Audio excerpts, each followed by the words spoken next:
Welcome back to the Gym Owners Podcast, guys. I'm your host at Tyler Stone. That's at Tyler Effin Stone on Instagram. John, tell them who we are. Yeah, I'm John Fairbanks, and you can find me on Instagram at jbanksfl. Welcome back to the podcast. We have kind of a continuation a little bit. We went over last week on using kind of a blueprint and why you should use that in a way to make selling assessments easier in your business. And we kind of wanted to elaborate on that because we get some feedback from coaches, and one of the very common things that they say is, well, I know how to do assessments and nobody fucking wants to buy them. And that, I would actually say, is the most common complaint in regards to movement assessments when we talk about gym owners adding that as a product or finding ways to make new channels of revenue. Every time we point to assessments, the first answer we get is, well, I tried to do them. Nobody wants to buy it. And Right. We ended up finding that the issue is very often in the way that you're talking about it. So we'll kind of go into that in depth here as we go. How do we want to kick this off, John? Should we start with why? Yeah, and it started with, like, you used the four-letter word, Tyler, which was sales. Mm-hmm. And at the end of the day, that was really what every person we ran into, they were having a problem with that word. It holds so much weight. It's one of those things where the second they think of sales, they start thinking of like a sleazy, like pleated pant wearing, plaid suit wearing, used car salesman type guy. Yeah. And the fact is that I know I dealt with it when I had my gym. I guarantee you did. And I know that every person we've talked to so far has dealt with it in some way, which is they've tried to be able to infuse more money, more revenue in their gym. So they start working with an outside consultant. Maybe they hire a company, they get going with a group, and they get their very first set of like canned template messages that they need to use. And it's instant death. Yeah. It just sucks the soul right out of you every time you send something. And you think you're doing it right, and a little piece of your soul leaves each and every time. And it isn't until you get that one message in your DMs from like one of those trusted members of your gym that have been with you for a while, and they're kind of like, hey, is everything okay? It seems like you're doing something different or something new, and it's awful. Did you hire someone to write copy who's really bad? Well, there's a lot of it too, because out there, I think as gym owners, when we start, especially when you're doing a lot of the stuff DIY in the beginning. So everything that we always talk about gets to the point of you doing it, understanding it just enough, and then get yourself out of the way and delegating. Well, looking at copy and figuring out ad copy, email copy, social media post copy, the phrases and terms you use and call to action. It's best that you learn some of it so that you just don't completely trust anything that anybody tells you to go and send out to your people. But also, in trying to do it on our own, you can really fall in this trap of just blindly copy pasting stuff that you see and just shooting it out there, which is brutal. It's unreadable. People don't like it. People they worry that the business and the community that they like so much, they worry that it's being taken away from them. Because they're like, man, I used to like these guys and this guy and the thing that they did in this gym, and now it just seems like I'm just getting copy paste blasted, and it's really, really tough to digest. Now, that's one of the things we want to get into here for assessments, though, is that when people start going this route when it comes to assessments, is the reason they can't sell it is for the same reason, is your copy, your form of communication, whether it's a verbal or an email otherwise, is completely oriented on the wrong thing. And I think it's super important. And we go through, we use some frameworks to describe almost everything, but the gist of this thing is the way that you're talking about your assessments is the reason that your people don't care at all about your assessments.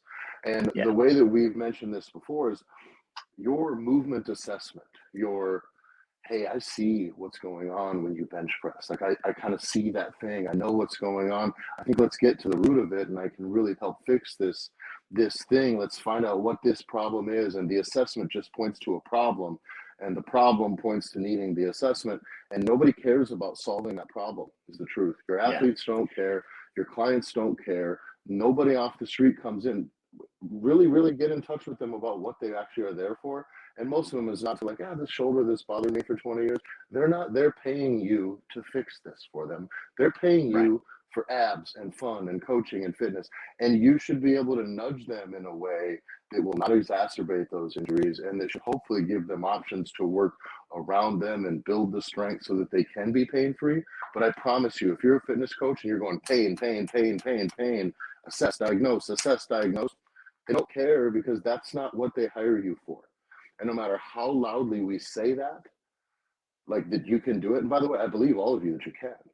But no matter how loudly you say it, you just sound like somebody who's trying to be like, hey, I'm the guy that can do this. I know what I'm doing. And it's awful. It's really, really unpalatable. And that's why the assessment itself, the movement assessment sits, we always use this analogy, but it's just a tool in your toolbox. And it's not for you to explain to them that I'm going to do this assessment. Nobody wants to be assessed. Nobody wants to be diagnosed. And so we kind of have reframed this in a way. And John, you want to take it from here with how we start to reframe the assessment communication? Yeah, the way we step back and we built out, which is what we do, right? It needs to be a framework that you and I can easily look back and say, okay, this is something that we can easily follow. Can we do it? If we can do it, well, fucking anybody can do it, right? And so that's where we start. So it was easy. We wanted, and it made it super simple, right? We wanted to be able to talk to people about assessments, talk to coaches, talk to clients, talk to anyone about assessments as though we could read their mind. And so this is why the framework we created was called ESP. And so the number one goal, like you said, is stop talking about the tool of the assessment and now start talking about the number one goal should be just establishing what the client wants to achieve in the near future. Hard stop. That's it. And so the E is establish goals. And this has been the most successful strategy that we've seen when it comes to interacting with people, whether they were a new client, whether they are renewing clients or current clients, it didn't matter, is fully transitioning the assessment offering away from the assessment and towards just the service of goal setting, game planning, right? Whatever you want to call it. Once it's that, now it's going to be whatever the client wants to achieve is the goal. And it's amazing when someone can start being like, oh, well, yeah, I want to achieve that. Like, great. I want you to achieve that too. You're like, well, awesome. How do we do that? Exactly. People become immediately more receptive to everything that you're saying. And we've talked, you said it was a tool, Tyler. And this is the idea where it's like, if you're a roofer, it's kind of like, if you want to sell someone a new roof, which is a good chunk of change, the last thing you're ever going to do is just totally nerd out with the customer about like the hammer you use that's super badass to build the roof. Yeah. Like the person's going to be like, are you trying to sell me a hammer? Or like, I want a roof. I want this thing over here. But like, oh yeah, but like this thing is going to do all the stuff. It's like, why don't you just talk to me about the roof? That's really what I want. And that's exactly the right way to present it, is because I do feel like as coaches, there's a reason a lot of coaches that get pay for the education and learn and understand how to do a very high quality movement assessment, they end up only finding interest in them from other coaches. That's it. Their own coaches are interested in seeing other coaches that they know are interested in it, because we just want to nerd out on movement. And that's great. That's great for coaches. And you were sold that as a coach. You were sold that because you're a coach and you like that stuff. Like you're into that kind of stuff and you want to nerd out on that level, but your clients do not care. I've talked about this before, but you go in and you start talking to people about their Latin, their teres major and their oblique, and it's this pec versus this pec. Even if you're right, 100%, they don't give a shit. And I just cannot understand why coaches keep using that language. Unless you're speaking to coaches, that language is, you might as well be speaking Mandarin. Well, and this is and it goes nowhere. And so this is it's the biggest issue that we found, is that you're just talking about your own toys in the language that your own people are gonna that like you and your other coaches are gonna love, and it just doesn't work at all. And when we finally had people start, like the first step of this, establish your client's goals, and then the most important step is speak their language. I never, as a service technician, it was my inclination when I started, I always wanted to go out and talk to these people, and when I found out what was wrong, I was stoked. right? It's like, I'm the smart guy. I diagnosed it. The diagnosis is the cool, exciting part that makes me feel brilliant. And we had to teach all of our technicians to shut the fuck up about that part that they were doing. Know that the clients don't care. And by the way, you being excited that you found out what's wrong just makes you come off like a dick. Because Yeah. it really makes you come off really condescending, like, oh, well, it's freaking Latin, dummy. Like, and even if you communicate the best, all you're doing is picking at their flaws, and they don't like it. And when someone's having a problem in their home or on their body in the gym, coming up and just being jacked up, like, well, look at how smart I am. I know that the thing in the thing winds up with a hoobada-joob, and then that's how we ended up here, and they just don't care. So speaking their language after having actually established their goals, the assessment, your version, the way we view the assessment as a tool, that's not a product, that's just a tool. This Yeah. product that we're talking about, the assessment is a part of this product. And that means establishing their goals and then speaking their language. Because if someone's here for weight loss and you're going to offer them a movement assessment and not involve anything with weight, with body weight, you're not going to collect any data on body weight, body composition. You're not going to talk about food habits. You're not even going to offer them a service regarding food habits, nutrition. Yeah, I mean, nothing. Then how aligned are you, or how misaligned are you with your actual client's interests? If that's how you're coming up, you're coming at this speech, coming through with your assessments, like you have talked about their lat and their shoulder and teres major or whatever bullshit you want to like. By the way, that might be right, and they're only there because they want to lose weight. So you need to put fixing this shoulder stuff is a part of this, but you even then you don't need to force that point. Saying simply, all right, so what do you want to accomplish these next few months? That's a hammer of a question when it gets to finding out what people want, what they really want in the fitness space. There's a timeline. They're gonna understand. They'll mention to you things that are in their own way. You know, very often it's themselves. Very often it's an injury, or I know I need to do this. I know I need to do that. But now you're actually speaking their language. So when you get finished, it's, okay, so you want to lose weight. You're having a hard time with the back, so you can't really lift very heavy. You're having a hard time with food habits and stuff like this. Now, me offering an actual thing that's all inclusive, that maybe let's find a real status check on your weight right now and body composition.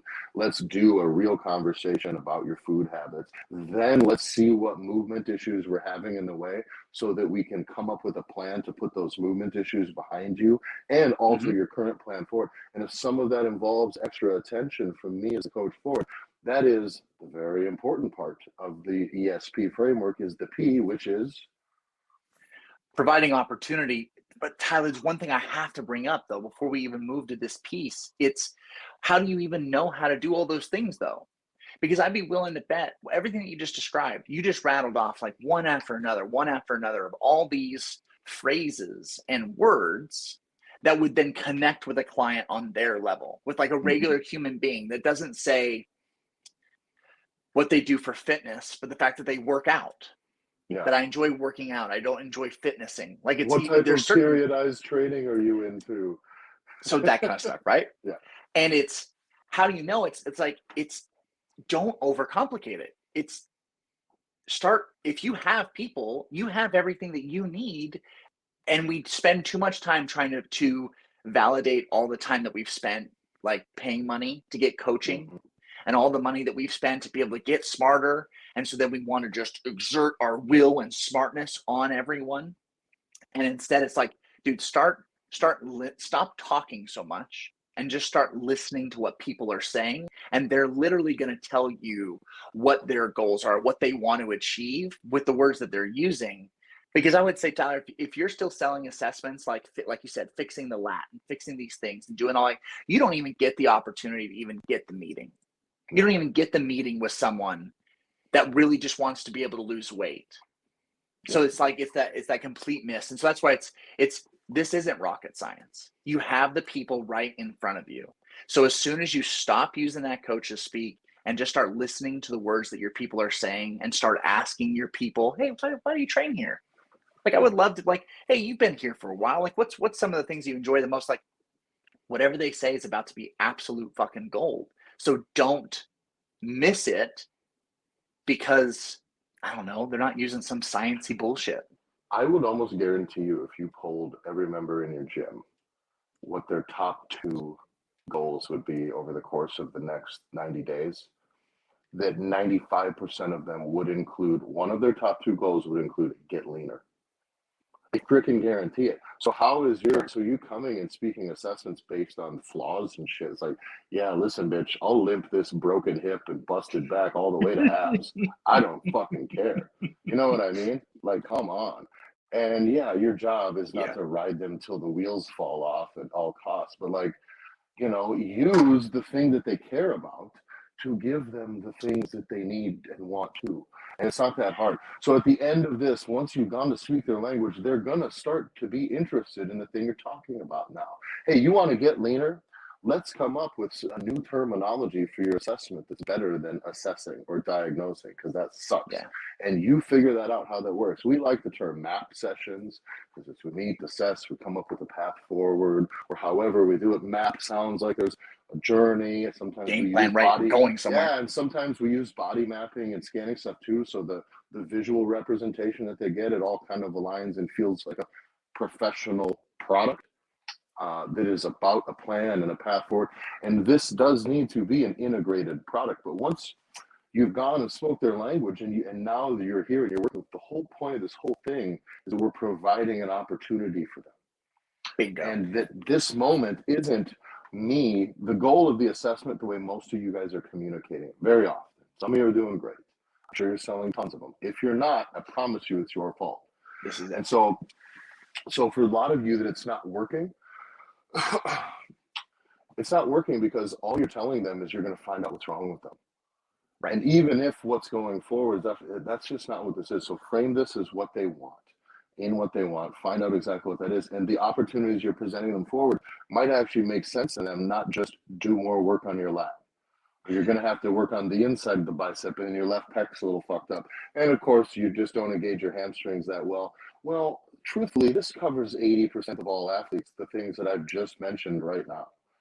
And so like none of this is that so can you take that and integrate that data, the information, and actually come up with a plan and present it as a plan to getting what they want? Because nobody is paying you $200 a month to fix their shoulder. By the way, you can do a good job, but in their brain, when the time comes to spend money on that, they're going to pay someone it's not you for it. And you just got to get used to it. Outside of making the mistake, everything you just said, outside of making the mistake of talking about it badly, that's the number one mistake we see. Yeah. The next mistake, that's the most egregious that I see almost everyone make, is that the assessment is the opportunity. No. That is the thing, right? It's like, well, you're broken, so use this, and then you'll know, and then you'll know what you need to do. And it's like, no. Because they don't want an opportunity to find out how smart you are. Right.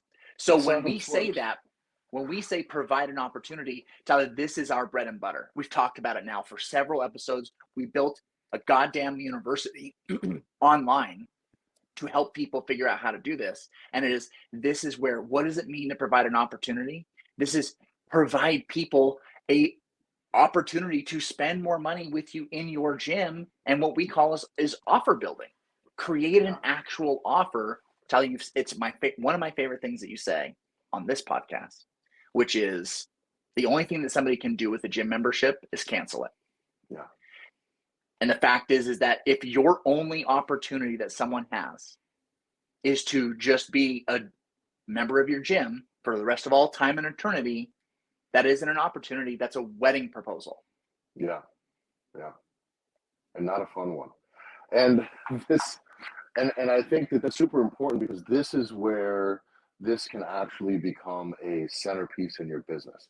And it's super important for that, because then this gives you your resale opportunities constantly. So this is where you come in. And if someone comes through the end of the assessment, it's not, hey, look how smart I am. I figured out what's wrong with you. Well, fucking figure it out. The point is, now I have services in my business that I can offer, which allows them to know what you do, know what services you have that can help them get to where they want to go, not where you want them to go, right? And then after that, it's going to fully allow them to take action on it or not. And if they don't take action, by the way, and as they're entitled not to, right? If they don't take action right then and there, they know 3 months down the road, if they haven't achieved their weight goals and the shoulder still bugs them, they know, hey, he did tell me what I could do and I didn't do it. And now, like, that seed has been planted. And at the very least, you don't have a membership base at your gym that has no fucking clue what you do or what you can actually do for them. And the only thing they can think of is they have their time in class that they show up and they do their exercise and then they leave. That's not a service. It's not. It's barely a service. And so lots of coaches do a really good job in that group format, but you and I both know, and everybody out there knows, if every one of them got an extra hour or two a week of you with them directly, focused, without all the noise, give them all the fun of group fitness elsewhere, but like, if they had an extra hour or two a week with you, they would do really, really, really good things. If you're good at your job, and I hope you are. Yeah. And if that's what you want to do, you actually want to help people, then start presenting opportunities for the people that want that help. There's more people that are in your communities than you realize that want that extra help. There's the equal number of people that don't want that help, and they're going to continue to be your group warrior group. Yeah. Like, that's all they're going to do. They're going to be those group warrior class folks. But there are those folks that want that more one-on-one, and then you can provide that higher level of service. Yeah. Well, we got to get out of here soon here, John. I do want to wrap up on something real quick. One of the reasons we talk about this is the sale after this, or the opportunities that you provide for them, is it kind of sits at the centerpiece of what we do with offer building. Is the goal of this is to actually challenge yourself to be the best at your job that you can be. Meaning, if someone comes in and you just do an assessment, say, yeah, see, it's the lat, and you give them some lat exercises, and then that's it. Well, that's not a very thorough coaching product. And if you want to be respected and well paid as a fucking coach or as a business owner, then I think you need to start rethinking, how can I offer more? What services can I offer to this person who, say, comes through your new MAP session instead of a diagnostic assessment? They come through and do your MAP session, and they go through and you learn they want to lose 20 pounds, and they got a bit of a back thing, and they have some, wiggly stuff in their midsection, really low control over their ability to brace, and they got back pain. And so they have trouble with their nutritional habits, and they're just kind of stalled out in their fitness. Well, that person is ripe to reinvest. They might be very ripe for supplements and nutrition coaching, and they may want just 1 day a week of your time, 1 hour a week for, say, 8 weeks or 12 weeks, to make sure we're getting focused work on the actual movement related stuff. So you can present them with offers stacked as such. Supplements with this, 1 week, 1 day a week for 12 weeks with this, nutrition coaching for this, or farm it out to somebody else. You can do all sorts of stuff with that type of a framework or that type of an offer presentation that actually gets your clients the results they're there to get. It makes you better at your job. And if they say yes to any of those services, every single person wins. They get a better service, you make more money, and I go 1 day a week, I offer 2 day a week, and I offer 3 day a week. So I kind of feel them out on what they want. I say, here's what we can do. You want to do 1, 2, or 3? And they can just look at it and they can tell you no to everything. But that's really the reason behind this offer building stuff, is if you want your business to be good at it, then put yourself in a position where you actually have to deliver. Because if all you're doing is shuffling people into group classes, I hate to break it to you, if people don't get results, you're just going to blame it on them or the group class dynamic or whatever. And I just don't think that we need to be using that excuse anymore. Yeah. I'm all about it. If you want to nerd out, nice job. You did great. Woo, blacked out. All right, guys. We got to. If you want to dive, but if you want to deep dive on the offer building stuff, go to hackyourgym.com. Right, Gym Hacking University exists for this exact thing. Deep dive into your gym. Use what you already have inside of your business, and be able to start putting offers together and start providing opportunities to your clients, no matter what you are, whether you're a personal trainer, whether you want to open a gym, whether you are a 5-year veteran with a gym. It's if you want to be able to provide more opportunities for people to be successful, it's a great place to start. Yeah. And we've got, I would say, the easiest, most easy to deliver, highest rate of success sales system that you're ever going to stumble across. If you're not used to a bunch of slick, pointless language, this offer building things makes it a hell of a lot easier on you. Present offers. You don't got to be slick. You don't got to sell anything. So, all right, that'll have us wrapped up. Go to community.hackyourgym.com, get into the group.